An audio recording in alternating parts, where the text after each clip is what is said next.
a lot of people don't remember because the brain isn't connected when you have trauma. The brain disconnects. So what you have is your body. Your body remembers everything that's ever happened to it. The first time you got burned, the first time you fell, the first time you got cut. So your body holds the memory. And there's a book called The Body Keeps a Score by Bessel van der Kolk, which is an excellent book. And it helps you understand that the memories are in your body, not in your brain. And so when somebody comes to me and they talk to me, their body speaks more to me than their words or their face. Wow. And so when their body starts doing things that show me that the body holds this trauma, it speaks to me. What's up, Camden County? You are catching episode 105 of the Getting in Your Business podcast. I'm your host, Allison Shores with the Camden County Chamber of Commerce. This Getting in Your Business podcast is made possible by our Chairman Circle sponsors, Georgia's Own Credit Union, Georgia Power Company, Lockheed, Comcast, Sparklight, Plug Power, St. Mary's DDA, TDS Telecom, and Ameris Bank. Thank you to all of our sponsors. All right, guys, I have got a very interesting guest today in the studio. I have Miss Patricia Whalen from Hope for Shattered Hearts Counseling Center. I'm so excited that you're here. I am too. We've been trying to do this podcast for quite some time, so I'm so excited. You come to a lot of our networking things, and I think you surprise people a lot of times with what you say. So we're going to dive into that. But first of all, I want to know how long you've been in Camden County, and I want to know how you got here. Well, I came in November 2022. 2022, okay. Right. My husband had actually retired, and we decided to come back to the Jacksonville area because we have family in Jacksonville. Okay. So we came down here with Hurricane Irwin, I think. Anyway, a hurricane was coming in, we were coming down. So wait, a hurricane was... So that's how you got an experience with your first hurricane? You're moving here? It wasn't the first one. Oh, okay. It was greeted by one. Okay, you're just greeted. All right. All right. I figured if we survived that, we could survive anything. Yeah, okay. All right, so that was 2022. And so did you open your business shortly after? I actually opened my business before I got here. Okay. I had I had planned on living in St. Mary's, so we had located at a retail area close to our home, and I started getting everything ready, getting it prepared. And oh, so when you got here, you're just ready. I was prepared. Prepared. Okay, ready is a prepared. totally different thing. It is. So when you opened your counseling center, like, how did you get into counseling? Like, is it something you've done your whole life, or? Well, I think I was born a counselor, but when I started the career, when I was 24 years old, I went into a career counselor, and she said I didn't want to be a social worker. I wanted to be a therapist, but they didn't have therapists at the time. They had psychologists or psychiatrists. Okay. So we're talking in the 80s, okay? Yeah. So probably in the 70s. Anyway, I went, and the guidance counselor said I needed to do a 6-month internship in a padded cell floor for mental hospital, either for psychiatry or for psychologist. And I just looked at her and thought, oh no. Because I thought I was crazy at the time. I thought they'll let me in, they won't let me out. I don't think that's a good career move. So I focused. Is that seriously what you were thinking? It really Yeah. Because my background is really nutty. It's a very dysfunctional. I think every psychiatrist, psychologist, or therapist or social worker has a background of some kind of emotional something. That we are drawn to psychiatry. And you look at doctors. A lot of doctors need a lot of validation, nurses, all in the care field, the caretaker field.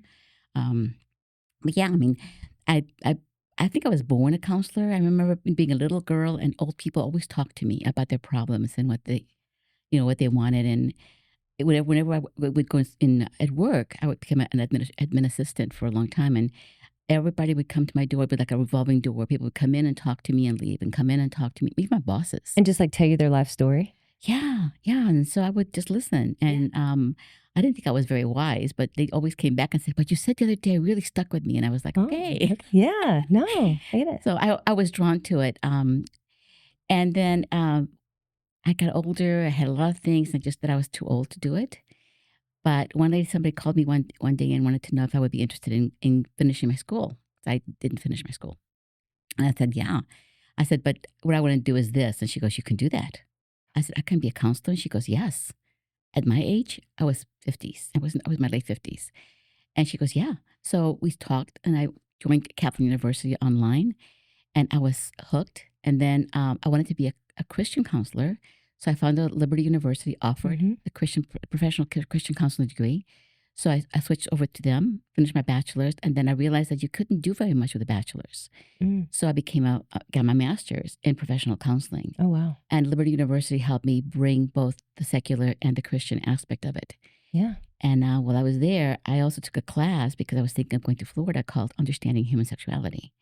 And that's where I found what I really wanted to do, and that was to be a sex therapist. And I thought in a million years, that would be the last thing I would ever want to do. Well, I think it's so funny when you say at Coffee and Commerce and you introduce yourself, you're like, I'm Patricia Whalen, Hope for Shattered Hearts. I'm a licensed Christian sex therapist. I think everybody's like, did I hear her correctly? Did she say that? Is that a thing? And I think that's what we all think. Like, it's a little shocking. But I love, once you said that, and I'm like, wait, we got to sit down and talk. And I started to get to know what you do and those kind of things. It is amazing. So I kind of want you to talk about, what does it mean to be like a sex therapist, a Christian sex therapist? Because I think that can mean so many things to different people. But talk about the clients you work with and not specifically the clients, but the type of clients you would work with. Let's hear a little bit about that. Maybe. So a Christian sex therapist, in my opinion, is simply a sex therapist that happens to be Christian. Yeah. And so I don't evangelize, I don't proselytize, I don't try and convert people. Yeah. But I do believe that sexuality should be wholesome. And so because of my past background, I'm also a survivor of childhood sexual abuse. And I found that there's so much hope and healing for those of us who are wounded. And I just thought, if I can receive that healing, I want to give it back. Absolutely. And so when I came across the Institute of Sexual Wholeness through Richmond Graduate School, I joined it. And it was a requirement for 5 classes, and each class was 22 hours long. And you had to have 50 hours of supervision and then 300 hours of actual clinical experience. Oh, wow. And then you had to do a video and have somebody look at it, approve it, and then get your certification.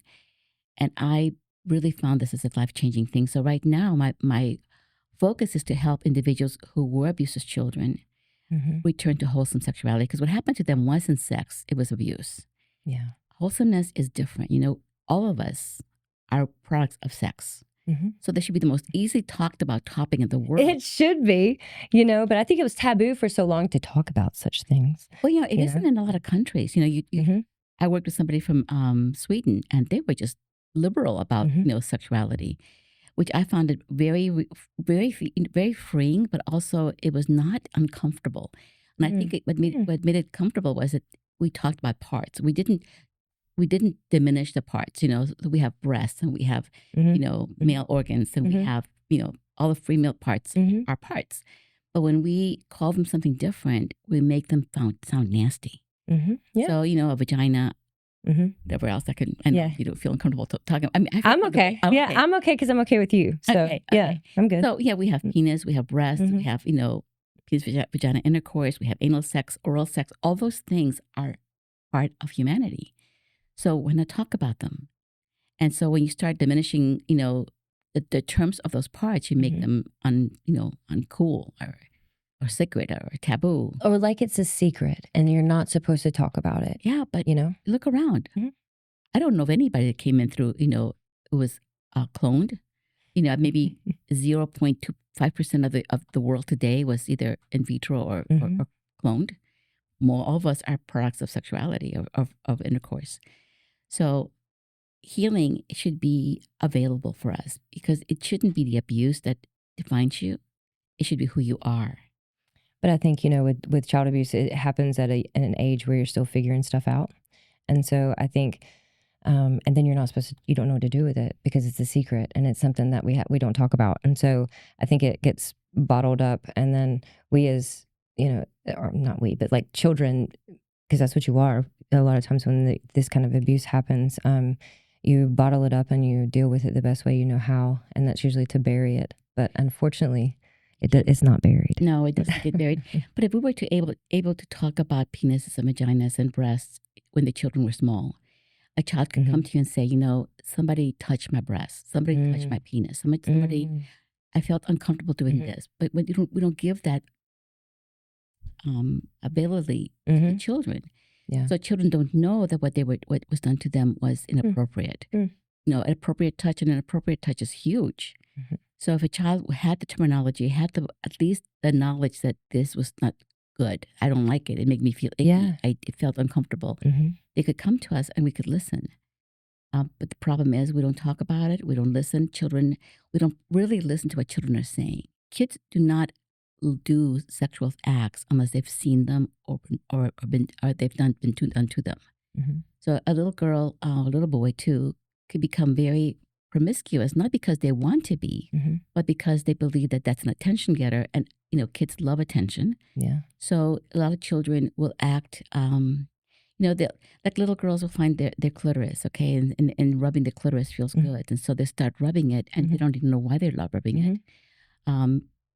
Parents can talk about them, can talk about, the way that things feel and what is healthy for the body, what is not healthy for the body, what can be distracted and do something different. Little boys are the same way, but do it in a way that is not threatening and not critical, but caring and loving and understanding. And yeah. So, do you see like children and adults or just adults?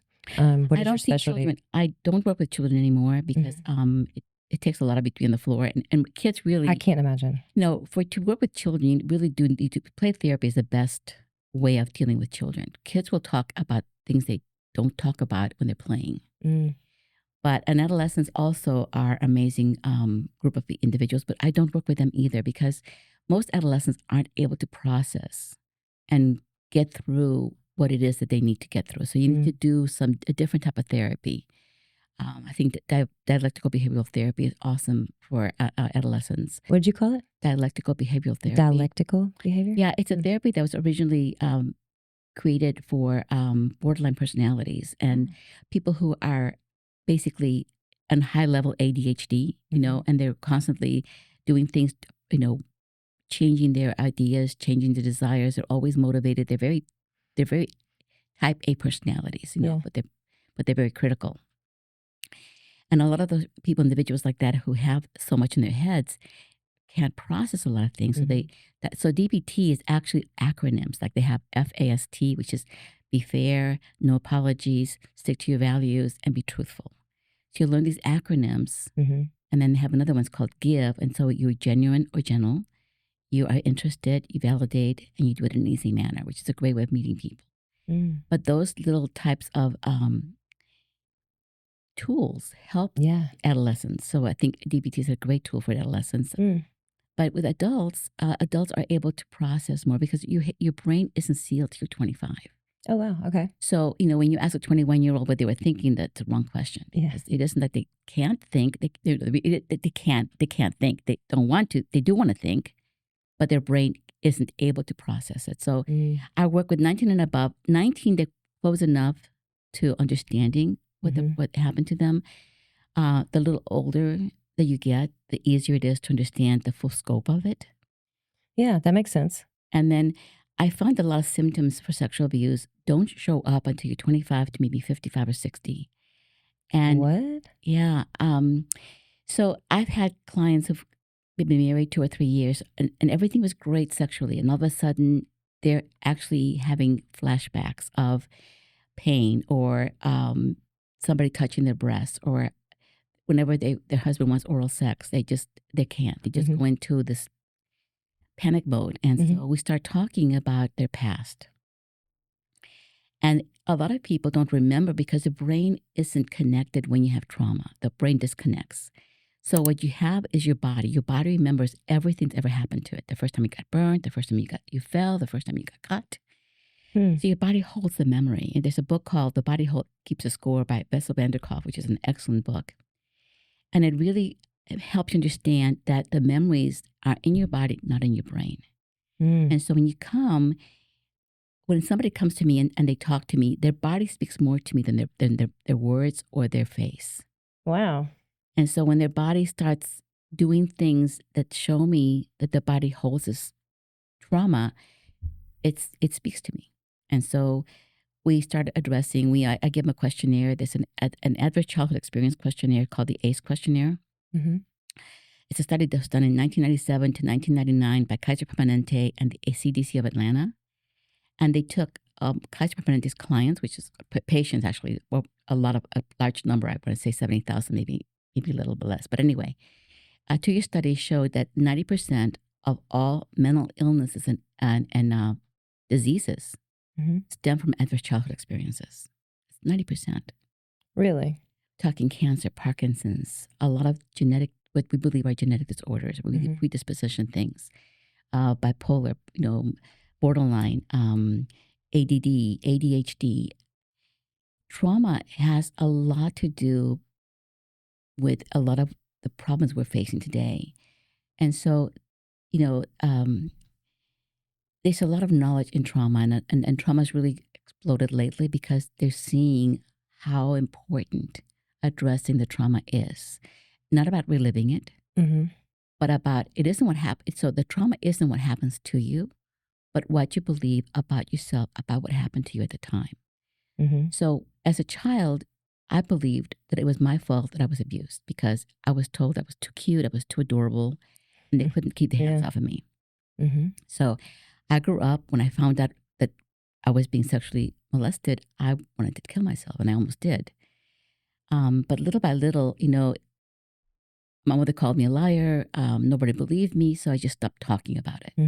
And I went to therapy since the time I was 13 years old. I was, in my 40s, because at first I was very rebellious.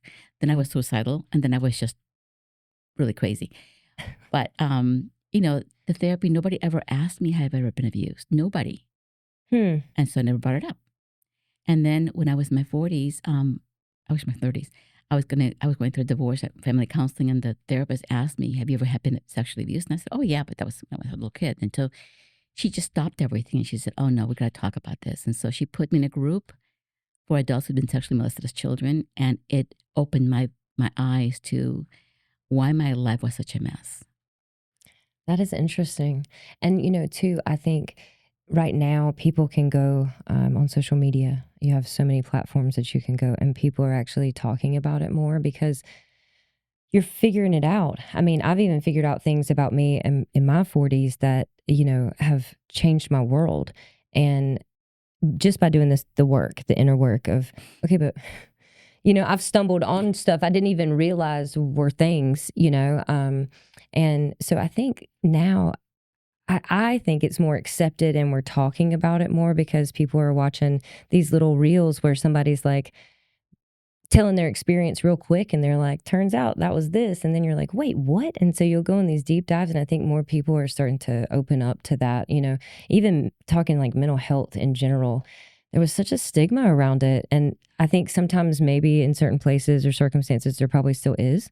But even when I was growing up, that you didn't go to a counselor, you didn't, that wasn't something that was, you were crazy if you needed, and that's not the case, and we've debunked all that now and kind of, I don't even know if that was the right word, but we've shown that that's not the case, and so, it's just so much. But I'm glad that you're here in Camden County, that we have this resource, because I'm going to be honest with you, because I was not sexually molested as a child.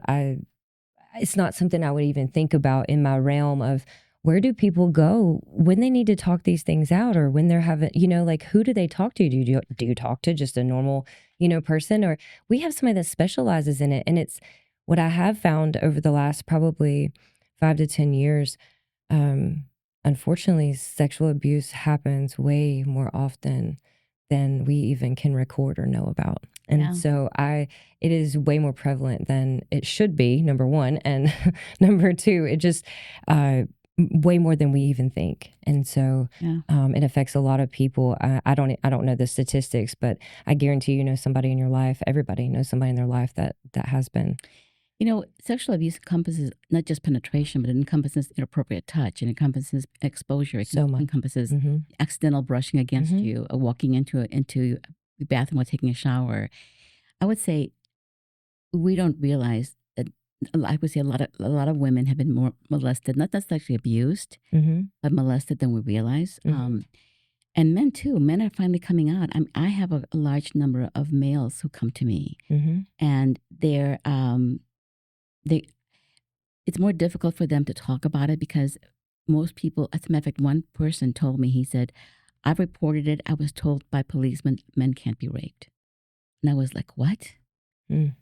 Wow. And that's just not the case. Any human being can be raped. Wait, so what is sexual abuse? Sexual abuse is when any other person uses an individual for their own sexual pleasure without permission. That encompasses a lot of It things. does. Yeah. So, Well, I'm glad you're just here in our area, and I hate the way that you got to counseling and to do this. That should never happen to anybody, but I think it's so wonderful that you took an experience that happened to you over decades, and you had to go through the absolute messiest of messies without realizing that this was the reason it was messy. But I love that you found the path of healing and you found that there was a way, and then you decided to help other people get there, because that's important. The signs, what you're thinking or they're thinking, because you've lived the experience. And I think we all go through, when we're trying to figure out things with ourselves, we just chalk it up to, that's just my crazy, or that's just how I am, or all these things. And actually, if we did deep dives, we'd actually learn a whole lot. So anyway, I'm glad you're here. Is there anything else that we haven't covered? Because I feel like we could educate people all day long on the knowledge that you have, because I myself have learned so much from you. But I didn't know if there was something you specifically wanted to get out today. yeah, one of the things that I really have found a lot of a need for is people working with infidelity. So I work with a counseling agency in California. They're called Pure Heart Ministries, and they're actually a ministry for sexual abuse, for sexual addiction, male sexual addiction. And so I do pastoral counseling for them. But I also, because of my certification as a sex therapist, I can actually talk to individuals who are going through infidelity in a marriage. I was going to ask, yeah. Infidelity should not be the end of a marriage, because usually the infidelity isn't caused by the other person. Usually the person who is unfaithful has something missing in their lives, or his or her life, and they act out, but they love the spouse. It isn't about not loving the spouse. It's about something that they missed. And so to me, it's a red flag that marriage has problems. And so we can address those problems, bring them up to the surface. And I've had two therapies. One is called internal family systems, which is helpful with individuals with trauma. But the other one is intimacy from the inside out. And that is basically IFS for couples. And it gives couples a way of talking to each other where they actually hear what their hearts are saying, rather than hearing for how I'm going to respond to you. Yeah. So it's extremely amazing therapy. That's interesting. Yeah. And I think too, like when you're going through that, that's such a hard thing. Well, yeah, for the person who committed the infidelity, they're exposed, so they feel really lighthearted. But the person who received the infidelity feels like they've been dumped by a 2-ton truck, and they're squashed. And I can imagine like connection after that can feel impossible.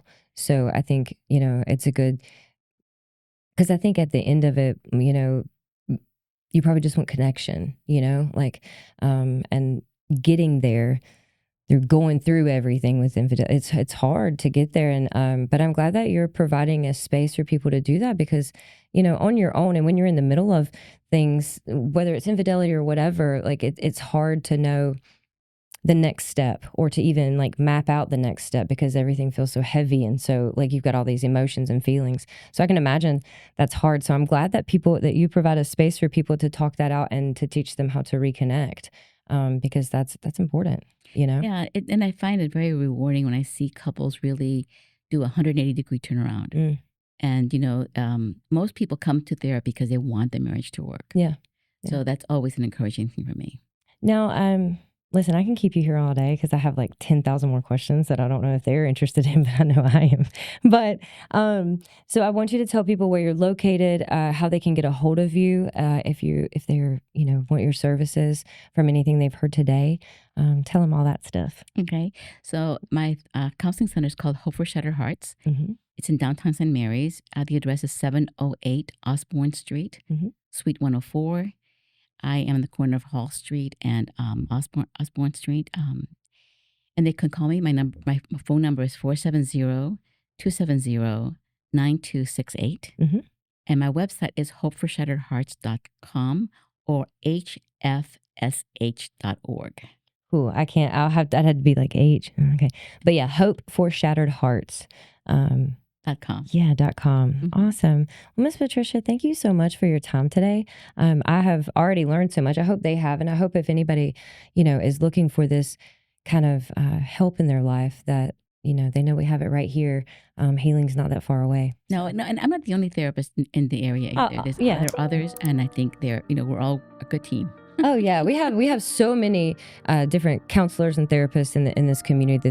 They're wonderful. We even have like horse therapy that Camden Behavioral Wellness is doing right now, and it's just there's so much, but there is something for everybody, and not everybody's healing looks the same, and we haven't all been through the same things. I have offices in my office that I'm looking to rent 2 office spaces. So if anybody's interested, they can contact me. So you have 2 office spaces. Mm-hmm. Okay. All right. In downtown St. Mary's, if you're interested, please contact Miss Patricia. She would love to have you in there. All right. That's awesome. I'm glad we got that out. Well, thank you so much. I just appreciate you taking your time today. Thank you for asking me. It was an honor. Thank you. You're welcome. All right, guys, you've caught episode 105 of the Get in Your Business podcast. Please like, share, and subscribe.